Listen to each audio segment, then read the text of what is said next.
என்னை ஈன்றெடுத்த தாய்க்கும் என்னை தத்தெடுத்த தமிழுக்கும் இனிய காலை வணக்கம். வணக்கம் நண்பர்களே. இன்றைக்கு நாம் பார்க்குறது முருங்கைக்கீரை பால்கறி. முருங்கைக்கீரை பால்கறி. முருங்கைக்காயிலையும் கீரையிலையும் பல வகையான சத்துக்கள் இருக்குது. கீரையில் அயன் சத்துக்கள் அதிகமாக இருக்குது. முருங்கைக்காயிலையும் சத்துக்கள் அதிகமாக இருக்குது. ஏன் இந்த முருங்கைக்கீரையை அதிகளவாக மக்கள் சாப்பிட்றாங்கன்னு சொன்னால், இலகுவாக நம்ம கிராமங்களில் நம்ம வீடுகளில் வளர்க்கக்கூடியதான ஒன்று. மற்றது அதிக அயன் சத்துக்கள் கொண்டதாக இருக்கும். மற்றது மிக இலகுவாக சமைக்கக்கூடியதாக உண்டு. அதே போல் மிகவும் சுவையான ஒரு கறியாக இருக்கும். இந்த முருங்கைக்காயை சாம்பாரில் போட்டு சமைச்சிருப்பாங்க. அதே நேரம் முருங்கைப்பூவை சுண்டியிருப்பாங்க, முருங்கைப்பூ வடை செய்திருப்பாங்க, முருங்கைக்கீரை சுண்டுவாங்க. நான் இங்கே எப்போ செய்ய போகிறது, முருங்கைக்காயையும் முருங்கைக்கீரையையும் போட்டு பால் கறி எப்படி செய்கிறது தான் நாம் இன்றைக்கு பார்க்க போகிறோம். அந்த முருங்கைக்கீரை பால் கறி செய்வதற்கு தேவையான பொருட்கள்: முருங்கைக்காயை அளவாக வெட்டி சுத்தப்படுத்தி வச்சிருக்கிறேன். சிறிதளவு கடுகு, சீரகம் அதாவது சோம்பு, சிறிதளவு பழப்புளி, மஞ்சள், உப்பு, செத்தல் மிளகாய், காஞ்ச மிளகாய், அடுத்தது அரைவாசி சிறிதாக நறுக்கிய அரைவாசி பெரிய வெங்காயம். துப்புரவு பண்ணி வச்சிருக்கிற முருங்கைக்காயை தவாயில் போட்டு, அதாவது சட்டியில் போட்டு கொஞ்சம் தண்ணி விட்டு, இப்போ பார்த்திங்கன்னு சொன்னால் நம்ம முருங்கைக்காயோட வச்ச தண்ணி இந்த அளவோடு சேர்த்து முருங்கைக்காயில் இருக்கிற சிறிதளவு நீரும் விட்டு, இப்போ முருங்கைக்காய் நல்லா வெந்து கொண்டு இருக்குது. அதே நேரம் இந்த முருங்கைக்காயோட நாம் போட்ட தண்ணியும், அவியறதுக்கு போட்ட தண்ணியும், முருங்கைக்காயிலிருந்து விடுபடுற தண்ணியும் சேர்ந்து நல்லா வற்றி கொண்டு வருது. இன்னும் கொஞ்சம் தண்ணி வற்றட்டும். முருங்கைக்காயையும் தண்ணியையும் உப்பு போடாமல் நீங்கள் போட்டு ஒரு 5 நிமிஷம் கொதிக்க வச்சிங்கன்னு சொன்னால் தண்ணி விட்டு நல்லா கொதிஞ்சிடும், முருங்கைக்காயும் வெந்துடும்.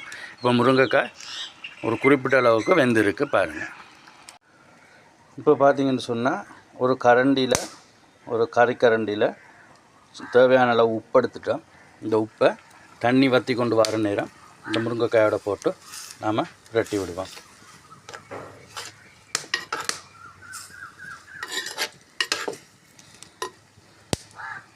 இந்த கறிக்கு நாம் தேங்காய் பால் விடுறோம் ஃப்ரெண்ட்ஸ். அதனால் நாம் எண்ணெயோ இல்லாட்டி மாஜரினோ பட்டரோ நாம் பாவிக்க போகிறதில்ல, நெய்யோ பாவிக்க போகிறது இல்லை. ஏனென்று சொன்னால் தேங்காய் பால் விட்டு செய்கிற நேரம் இந்த தேங்காய் பாலில் இருக்கிற எண்ணெய்த்தன்மையை இதில் சேர்ந்து கொள்ளும். ஒரு டேஸ்ட்டான கறியாகவும் இருக்கும். அதிகளவு எண்ணெய் பாவிக்கிறனாலேயும், அதிகளவு நெய் பாவித்ததாலேயோ, இல்லாட்டி அதிகளவு மாஜரின் பட்டர் போன்றவை பாவிக்கிறதுனால நம்மளுக்கு கொழுப்பு சத்து கூடும். அதே நேரத்தில் கொழுப்பு நம்மளோட கொலஸ்ட்ரால் படியக்கூடும்.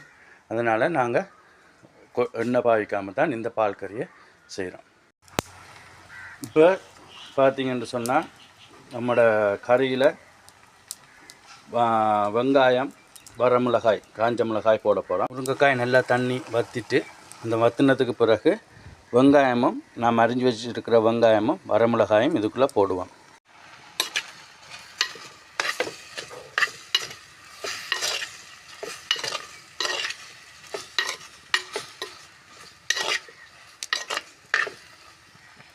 இப்போ சிறிதளவு கடுகு, சிறிதளவு சோம்பு இதோடு சேர்த்துக்கொள்வோம்.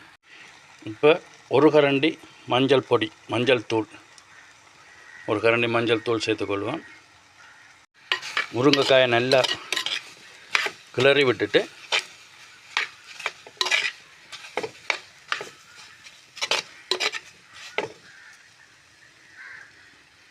தேங்காய் பால் 2-3 தேங்காய் பாலை அதுக்குள்ளே விடுவோம்.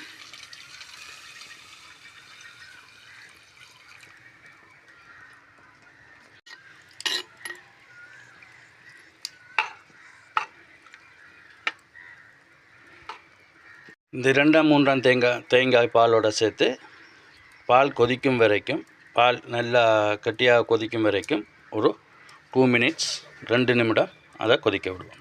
பார்த்திங்கன்னு சொன்னால் இப்போ பால் கறி கொதித்து கொண்டு வருது. அந்த நேரத்தில் நம்மளுக்கு தேவையான அளவு புளி போட்டுக்கொள்ளுவோம்.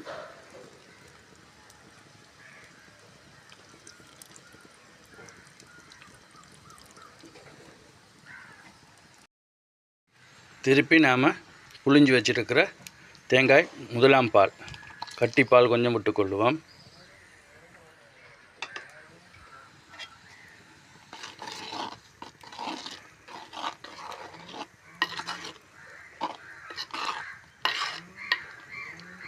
பார்த்தீங்கன்னு சொன்ன நண்பர்களே, இப்போ பால் கறி நல்லா கொதித்து வருது.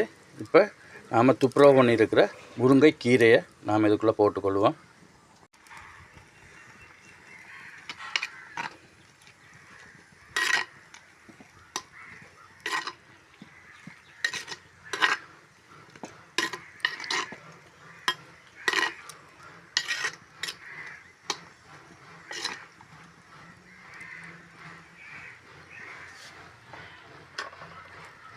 இப்போ நாம் உடனடியாக முருங்கைக்கீரை போட்டுட்டு ஒரு கிளறிட்டு அதை மூடி இறக்கி விட. நம்ம செய்த தேங்காய் பால், முருங்கைக்கீரை, முருங்கைக்காய் கறி ரெடி ஆகிட்டு நல்லா ஆவி பறக்குது, சுட சுட இருக்குது பாருங்கள். முருங்கைக்கீரையை போட்டுட்டு ஏன் நாங்கள் உடனடியாக இறக்க வேணும்னு சொன்னால், முருங்கைக்கீரையை அதிக அளவு அவிய விடக்கூடாது. அவிய விட்டால் அது ஒரு கசப்புத்தன்மை மாதிரி வந்துடும், டேஸ்ட் இருக்காது. அதே நேரம் அதுக்குரிய சத்துத்தன்மையும் இல்லாமல் போயிடும். இது அந்த இறக்குன உடனே, இறக்குனதுக்கு பிற்பாடு அதில் இருக்கிற அந்த ஆவியிலேயே, அந்த தண்ணி சூட்டிலேயே, அந்த கரிட சூட்டிலேயே அது அவிய வேணும். அப்போ தான் அந்த டேஸ்ட் இருக்கும். அதே நேரம் கசப்புத்தன்மையும் இல்லாமல் இருக்கும். இன்றைக்கு நாம் சமைச்ச முருங்கைக்கீரை, முருங்கைக்காய் பால் கறி எல்லாருக்கும் பிடிச்சிருக்குன்னு நினைக்கிறேன். பாருங்கள், நீங்களும் சமைச்சு பாருங்கள், டேஸ்ட் பண்ணி பாருங்கள். சத்தானது, அதே நேரம் நம்ம உடம்புக்கும் மிக உடம்புக்கும் குளிர்மையாகனது உண்டு. அதே நேரம் இரும்பு சத்து நிறைஞ்ச ஒரு சாப்பாடு. சின்ன பிள்ளைகளும் சாப்பிடலாம், சின்ன பிள்ளைகள் விரும்பி சாப்பிடுவாங்க. என்ன சொன்னால், முருங்கைக்கீரை சாம்பாரில் போட்டாலோ, மற்ற மாதிரி முருங்கைக்காயை சாம்பாரில் போட்டாவோ, இல்லாட்டி முருங்கைக்கீரையை சுண்டுனாலோ, அவியல் செய்தாலோ பிள்ளைகள் பெருசாக சாப்பிடாது. ஆனால் இது பால் கறின்றதால தேங்காய் பால்ற தன்மை இருக்கும். சின்ன பிள்ளைகள் சாப்பிடக்கூடியதாக உரைப்பு காரம் இருக்காது. அதனால் லேசாக சாப்பிடுவாங்க, சின்ன பிள்ளைகள் விரும்பி சாப்பிடுவாங்க. அவங்களுக்கு நல்லா முருங்கைக்காய் நல்லா அவிஞ்சி இருக்கிறதால அதில் இருக்கிற உள்ளுக்குள்ள இருக்கிற பல்ப், அதாவது உள்ளுக்குள்ளே இருக்கிற சதை, முருங்கை சதை இலகுவாக வலித்து அதை சாதத்தோடையோ இல்லாட்டி நாம் சாப்பிட்ற ரொட்டியோடையோ சப்பாத்தியோடையோ பிசைஞ்சு நல்லா கொடுக்குற நேரம் அவங்க லேசாக சாப்பிடுவாங்க, விரும்பி சாப்பிடுவாங்க, டேஸ்ட்டாக இருக்கும். நண்பர்களே, இன்றைக்கு நாம் முருங்கைக்கீரை, முருங்கைக்காய், தேங்காய் பால் கறி செஞ்சுருக்கிறோம். அடுத்ததாக இன்னொரு சமையலில் சந்திக்கும் வரை உங்களிடம் விடைபெறுவது தினேஷ். நன்றி, வணக்கம்.